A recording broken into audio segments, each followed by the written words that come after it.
I did grow up at a mortuary and literally was probably a baby that I was taken to the mortuary. And I grew up there. My grandparents took care of me often, and so I was with them weekly. And we often had to go to the mortuary because when you have a family business, you're there a lot. And anyway, so one day I was a teenager. I was cleaning one of the bathrooms, and it had a floor to ceiling mirror and my music on. I had my earphones and I was just cleaning the mirror and I was bebopping around singing. And I come up from cleaning the ground and I get up and I turn around and I'm just like, ah!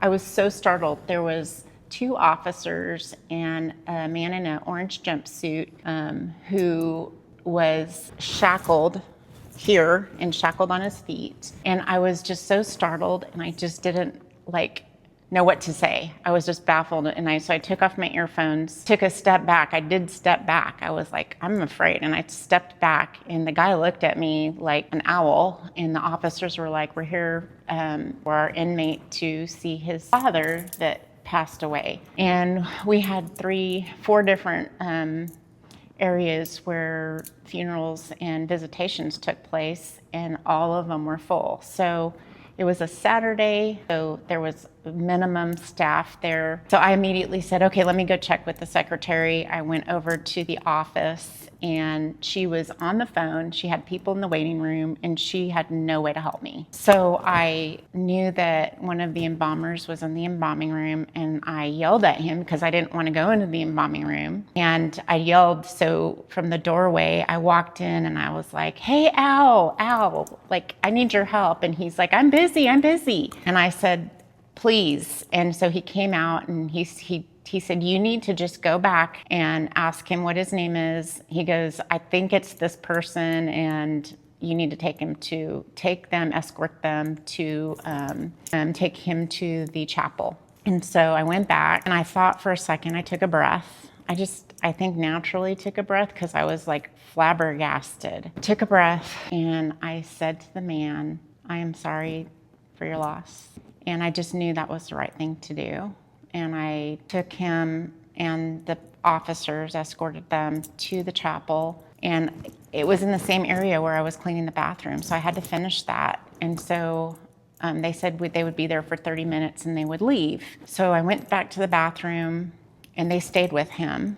And the door was open so I could, hear them in that room. And the man started crying. And I was like, just because he looked hard on the outside, I knew there was so much pain there. So when we have grief, a normal response is to have sadness. Sometimes we have anguish. Sometimes we have emotions they're just normal responses to grief. And my body was dysregulated because I was in fight, flight, freeze. This man's body was dysregulated because he was sad. He lost his dad and he wasn't able to attend the service with all of his family and friends. He had to deal with his loss by himself with 2 officers. So a lot of times when we have grief, we have mood swings. We have feelings of loneliness and powerlessness.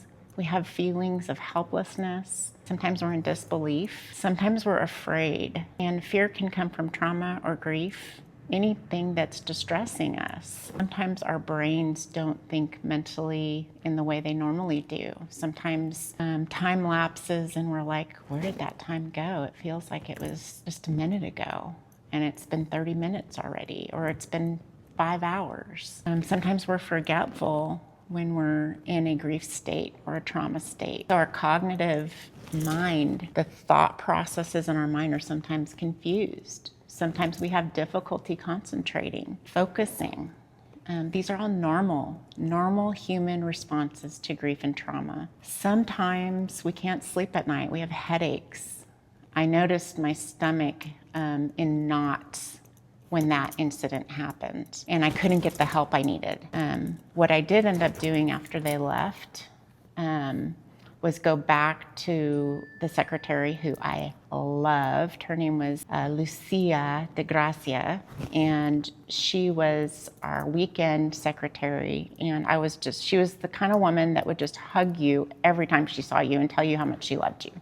And she was so sincere. She was like a grandma. And I went back to her and I told her what happened, and she just gave me this big hug, and she just held me, and she could feel my dysregulation. And that hug helped my nervous system to calm down even more. And she had time for me to share the story with her. So I didn't feel like this just happened and I just have to sit with it. I was raised to be a prayer person. And so I know when I was listening to him cry, I started praying like, God, help him and help me. And it was just kind of like a plea.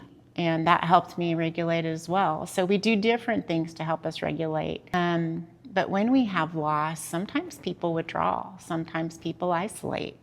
There's a lot of social things that we do that sometimes aren't healthy. I found safety in going to Lucia and being able to ask. I didn't even have to ask for a hug. I just knew she would hug me. So some people are able to do that and they can just read. They have a gut. So if you have people like that in your life that you can lean on, that helps you, do that. These are just things to help normalize the human response to grief and trauma.